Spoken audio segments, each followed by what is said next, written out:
Yo, tuan-tuan, sabar jap, jangan scroll lagi.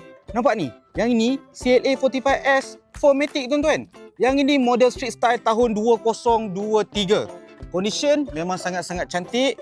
Yang ini color body original tau, bukan wrapping. Jom kita nak tunjuk bahagian depan. Yang ini model facelift. Nampak tak dia punya lampu ada siap sekali dengan karnat lagi. Kereta yang paling powerful untuk Mercedes. Okey? Tuan-tuan boleh tengok, ini seat bucket daripada AMG. Ada CLA 45S punya stitching warna orange dekat sini. Dengan butterfly punya steering, mileage baru 23,000 tuan-tuan. Ini adalah condition untuk unit yang ini. Tuan boleh tengok. Ada sekali dengan sunroof dekat sebelah atas. Sekiranya tuan-tuan berminat nak dapatkan CLA 45S dekat belakang K ni, tuan-tuan kena cepat. Sebab apa? Sebab warranty kita nak bagi sekali. 8 tahun, unlimited mileage, unlimited claim dan open workshop. Sekiranya tuan-tuan berminat dengan kereta ni, terus Project K. Jumpa lagi. Assalamualaikum.